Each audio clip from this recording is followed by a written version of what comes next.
It's been a few months since Black Clover's anime ended, and now that the dust has settled, I wanted to talk about episode 170. Aside from being the finale of the anime, I think this was one of, if not the best episode in the entire series, and I personally felt it was an amazing way to send off the show until we get the movie and or a continuation of the anime. Yes, I am currently reading the manga on a weekly basis to get my fill, and yes, it is super enjoyable, and I definitely think you should check it out as well. It really is the best way to enjoy Black Clover, and in my first Black Clover video, which you should definitely check out after you're done watching this video, I did say I prefer the manga, as I feel that the anime gets off to a slow start and it suffers from a lot of inconsistencies, whereas the manga is just straightforward and there really isn't any sidestepping. But before I go off here, spoilers by the way, not just for episode 170, but the entire series as a whole, and don't forget to like the video and subscribe to the channel as it does help me out tremendously.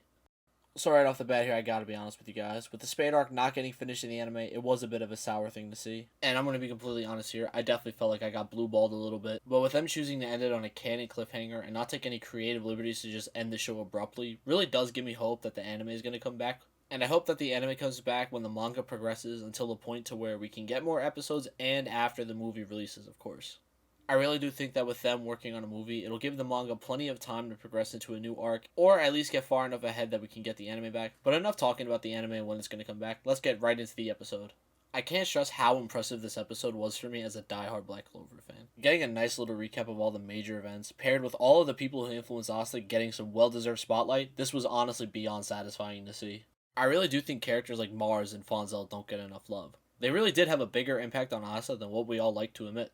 Fonzel taught Asta how to wield the swords, and seeing as how that's the only way Asta fights, I think it's safe to say we all need to put some more respect on Fonzel's name. And whenever I get to see my boys Lumiere and Licht, you know I'm getting hype. As for the setup, I think starting it off and transitioning from Lieb's backstory to fight and vice versa, while having it end with Asta and Lieb signing their contract and watching the rest of the cast begin their training, set up a really high bar if the series ever does come back. As for the forefront of this episode, giving us Lieb and Lydia's relationship and Lieb's backstory, it was well done, and it translated great, and Lydia was done perfect justice, and I really do hope we get to see a lot more of her in the future of the series. I was impressed overall by the animation in this episode, and this ties into the animation overall of the entire series. While it wasn't as flashy as the fight against Zagard or when Yami cut a dream in half, it still had some amazing quality. It was honestly, to me, the most consistent episode in terms of animation. Asta vs. Lieb is one of the best done fights in the entire series. They really did not pull any punches in this episode, and having an alternate version of the first OP play during the fight was absolutely amazing to listen to. Not to mention, us seeing all of Asta's influences show their impact on him makes his journey in the Magic Knights feel like all of it mattered. Like there was no filler at him, he just fought and forgot. Now all this paired with stellar animation and Asta finishing the fight with Yami's death thrust had me screaming at my monitor out of excitement, even if I already did know the outcome of the fight. I give this episode a well-deserved 10 out of 10 for what it is in regards to Black Clover. Seeing the care put into this episode really gives me high hopes that the movie is going to look just as good, if not even better.